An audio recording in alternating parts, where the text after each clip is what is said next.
Hello and welcome to. My name is William Tang. Thank you for tuning in to our show. You are watching Special Olympics Chicago. We play sports all year round. Our Special Olympics athlete recently competed in a local figure skating and speed skating competition. Gold medalists will qualify to compete in state winter games held in January. Our basketball program is big, and this year we are holding tournaments on 4 different days. Gold medalists will be able to go to state basketball in Normal, Illinois in March. Right now, I would like to introduce you to Pat Molloy. Pat has been a part of the Chicago program for 45 years. She was a Chicago Park District recreation leader at the first games, held in Soldier Field in July 1968. Pat then led the program at Marquette Park in 2006. She became the administrator of the Special Olympics program for the Chicago Park District. Pat retired last month, but I know she will still be part of the program.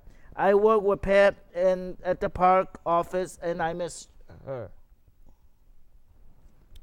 Welcome, Pat. Thanks, William, for inviting me to today's program. How do you like your retirement, Pat? Well, it's been a big change. After doing volunteering with Special Olympics and working with the program, it's a little different. I don't have to get up early in the morning anymore. I can do whatever I want to do. I can plan my vacations and pick the Special Olympic events that I like to come to and help volunteer. Okay. What do you do with your time? Well, time, that's the problem. Because it's winter, it's kind of hard to plan your day in that because it's colder out in that. But hopefully in the spring, I'll start golfing and then go on a lot of vacations in that, and then really get involved in the spring games at track and field. Oh, okay. What are you looking forward to doing? Well, hopefully, I ran a golf program at Marquette for about 12 years, so hopefully get back there and volunteer. And then also there's other programs in Park District programs that have golf programs, and hopefully get involved with them and help them to train their athletes to just be a little better in golf.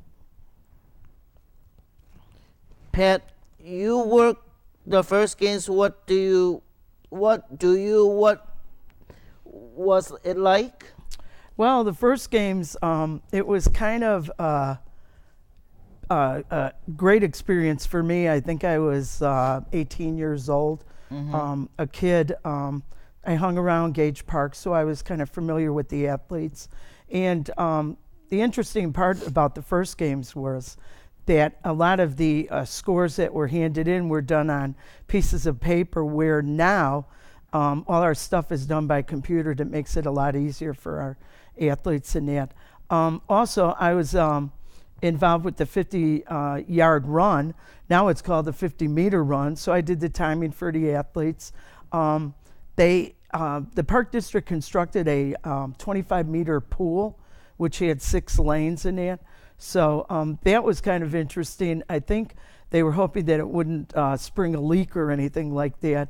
And with the first games, as I observed in the stands, it was going to be a really exciting journey, and it surely has been. Okay. Did you ever think, Pat, did you ever think that you would still be involved 45 years later? Well, I didn't think 45 years later, because I actually wanted to coach a college teams, but I ended up staying because actually I was coaching college teams, which were Special Olympians, and hopefully to be involved with Special Olympics another 25 years. Right. What made you stay, Pat? Well, it's the athletes. I mean, you're an athlete, and just the being friends with them, showing them different techniques with different events to make them better athletes and better people. Okay. We will take a short break now, and when we return, you will meet another member of Special Olympics Chicago team, one of the athletes from the first games who was still competing in Special Olympics sports today. In the beginning, it was the Chicago Park District with Ann McGloin-Burke as an employee who implemented the first games, who made the first competitive setting for people with developmental disabilities.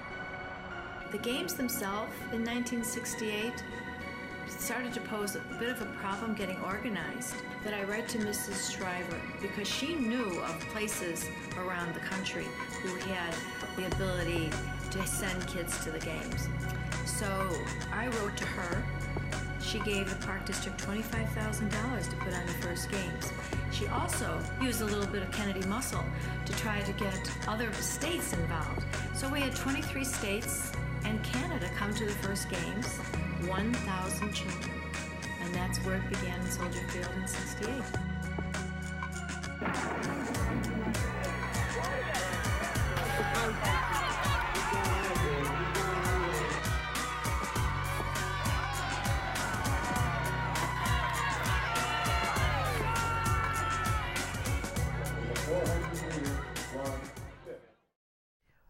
Welcome back. If you are just joining us, I'm William Tang, and you are watching Special Olympics Chicago. I have been talking with my guest, Pat Molloy. And joining us now is a Special Olympics Chicago original and still going strong athlete, Frank Olivo. Welcome to our show, Frank. You and Pat go away together. Can you tell our audience how long you've been knowing Pat? Well, it's been Frank? a very long time. It's been about 42 years. So we've actually met at Gage Park. And at that time, I was the volunteer. Then I became his coach. And so Frank and I have been working together, hopefully working for the common goal. Yeah. For 42 years. Okay. Frank, you were an athlete at the first game, and you still compete today? Yes. Now I'm competing in skills now because I can't. Frank, tell them what you competed in the first games. Oh. What events? The 50-yard dash, softball throw, and the 440 relay. Can you tell them what places you came in the events? Well, Do you remember? I remember first in the 50-yard. I think I took first in the softball throw, and then in the 440 relay. You took a first? Yeah. You took a lot of firsts in the first games. I was young. You were young. Yes, you were. All right. Also, William, let me tell the viewers that the go first games, there were also the standing long jump. They had the high jump, relays, as Frank was saying, softball throw, as Frank was in. And also they had swimming and 25-meter swimming, or 25-yard swimming at that time, because we hadn't changed over to meters yet. And also they were introducing a floor hockey, which is played with a straight dowel stick, and it's a felt It almost looks like something you would use for your floor to clean, and it's felt, and it has a hole in the middle, and a stick goes in there. So they were introducing that sport at the first games also. Okay. How old were you at the first game, Frank? I was 20. Okay. 20. How old were you? 20 years young. 20. 20 years young. Yeah. Okay. Do you remember what sports you competed at the 1968 games, Frank? Well, he had mentioned that. I just said the 50-yard dash, the softball throw, and the 440 relay. Was there anything interesting that you liked about the first games besides lunch? Well, outside being very hot. It was You hot. know, it yes, was it was hot. very hot. And we had to drink a lot of water. And, you know, each time, well, once you drink water, your throat got dry again. You had to drink again. Hey, could you tell the viewers some of the athletes that were with you at the first games? I remember my schoolmate, Alan Bruin, David Willisburg, Bill Cleary. Bill Cleary, and Timmy Corrigan. And also Sharon Fotopoulos. Sharon Fotopoulos. And those were the athletes that were from Gage Park. Also, with the first games, there were other parks involved. Originally, what happened in 1966 to 67, there was a park district introduced a pilot program, and there were 6 sites in the city of Chicago. Right. West Pullman Park, Dvorak Park, Washington Park, Gage Park, Independence Park, and La Follette Park. Okay. So there were 6 new facilities where special recreation was being introduced with the park district. So we had instructors that instructed the special recreation athletes. Okay. Also, that's where Ann Burke started at West Pullman as a physical instructor with Special Olympics, Okay. or special recreation, I should say. Okay. Are there other first games athletes that you know that are still competing? Who are they? Who still competes? Who- Kevin O'Brien still Kevin competes. O'Brien, he still competes.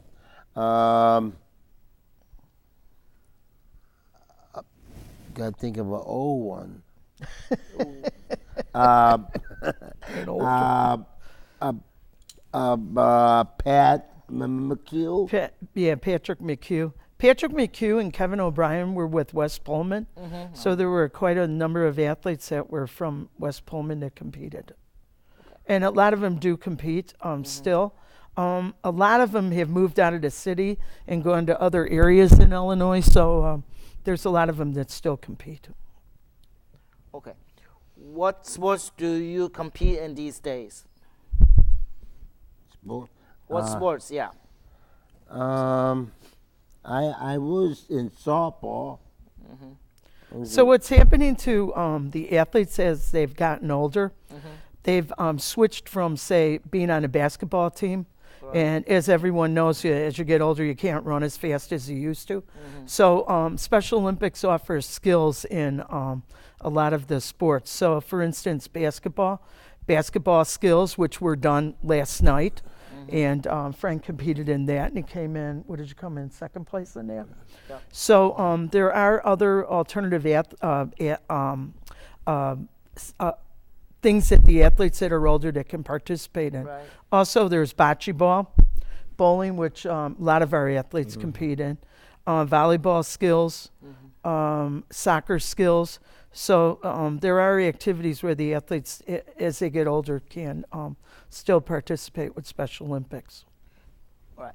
Can you tell us a story about something that you remember from the first game? You want to hear about the running one, or you want to hear about the international? Let's hear about the 50-yard run first. Well, I had my sweats on, and it was hot, and and I was supposed to wear shorts underneath too, Oh, jeez. because it was hot that time. So I was, in the line like this. They say, "Are you marked?" It said, "Go," and I ran halfway to the finish line, and my sweat started to drop down. Oh my goodness. My underpants was gonna show. My underpants was So he had gonna. I had to pick them up like this, and run like this, and suddenly I started to crawl, trying to get my pants over my waistline, and it was so embarrassing. My this friend, a coach, her name is O'Brien, John O'Brien, and she started to laugh. So when she saw me, then she did like this. But you know what, listen. William, Go the ahead. thing about what ahead, Matt. Frank was talking about, the motto is let me win, but if I cannot win, let me be brave in the attempt. So Frank was, in that case, brave in the attempt. Yeah. Frank has also competed in 1975 at University of Central Michigan, and he was on a volleyball team, and that team came in third. Also, he competed in 1995 on Illinois' softball team. And the great thing about that event was he was on the softball team, but a lot of the athletes that didn't really compete with the team as much, got an opportunity to be in the skills competition. Okay. And what did you get in the skills I competition? got first place. First place in that. So, I mean, Special Olympics gives our athletes a lot of opportunities. Also, January 29th to February 5th is Special Olympics World Games, which is being held in South Korea. In 2013, a golf pilot program that is run by the PGA, a national tournament, will be held in New Jersey. And then in 2014, the World Games Summer, International World Games Summer will be held in New Jersey. So there are a lot of World Games and opportunities for the athletes to compete in other areas.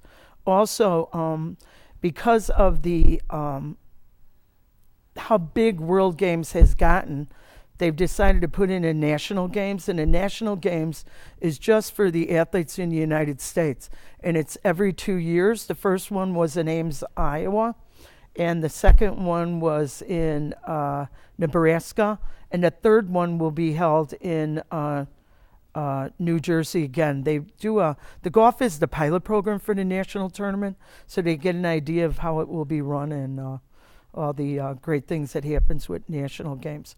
Also, for the coaches that are out there that are coaching or volunteering, there's many opportunities to be a coach for World Games, Summer Games, and National Games. And the best way to go about it is to go on Special Olympics Chicago website or the Illinois Special Olympics website, and it'll tell you exactly what forms to fill out to become a national coach or a World Games coach. Also, if you are going to apply to be a golf coach, you need to be certified in that sport. Okay. Also, athletes range in age from 8 years old to 100. Yeah, It's just the from gamut. 8 to 80 And over. and over. Yeah. Okay, so that's a little bit about our national games, World Games, and games that happen Okay, that's in Chicago. okay. Pat and Frank, thank you so much for joining us today and sharing your stories about Special Olympics. I hope you inspire others to come out and join us. Our calendar events is online at www.sochicago.org.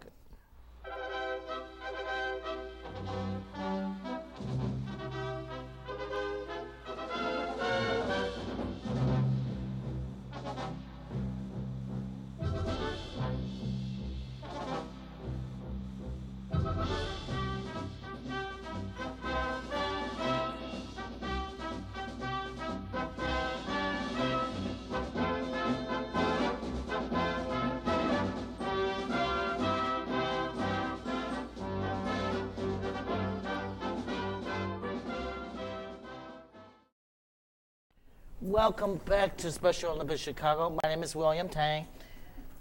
Thank you for watching. My guest is today is Keith Magnuson. Keith was my dad, but you can call me Kevin. Kevin. So it's perfect. No problem. It's easy to get mixed up. My dad was involved with Special Olympics since the very first games in 1969, all the way up until 2003 when he passed away. And then I took over for him, and I'm very proud to be part of the organization, both a part of the SEC board, which is the fundraising arm of Special Olympics Chicago. Great people that I've met, both athletes and non-athletes, and just feel really lucky to be involved with such a great organization, to meet people like yourself, and especially the spring games when I'm have the honor to be the master of ceremonies and introduce all the great teams from the different schools and park districts. So. Okay. Welcome, Kevin. Thank you. Can you tell our audience how you got involved with Special Children's Charities and Special Olympics Chicago? Yes. So my dad's involvement for many years.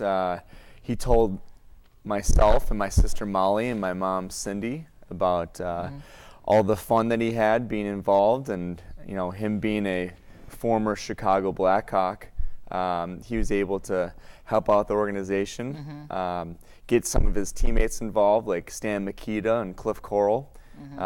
So that's how my dad got involved, and because of my dad being involved, I got involved, and my family's been involved with it. Okay. Can you also tell people how other members of your family are involved? It's just not you. Exactly. So that's the most fun part, is that my mom Cindy and sister Molly have been involved for a long time now. There have been a few special ceremonies where my mom, who is a makeup artist, and my sister, who also knows how to put on makeup quite well, has provided makeup for some of the young ladies for dances and the ceremonies, and then they come and support me in the spring games when I'm master of ceremonies, and we all just really love being a part of the spring games. It's usually we have such nice weather, and just have a great day getting to see again all the athletes and all the volunteers, and wishing everyone good luck in the spring games. And the best part about it is when the torch is finally lit, we know it's going to be a great time for everyone involved. Okay. What do you love most about Special Olympics, Kevin? I love the fact that whether you win or you lose, you tried your best and you're brave in the attempt, right? Right. And so that's the motto. And that's the motto everyone should have in life. I say you're not going to win all the time, but as long as you give it your best effort and you prepare and you try really hard, then you've done your best and you can be proud of yourself. Okay. You are a lifelong athlete and work with athletes. How does this relate to Special Olympics? What advice can you give our athletes? Well, that's a great question. Kind of what I just said to you about giving your best effort and preparing and preparation is key to anything you do, whether it's sports or business or school.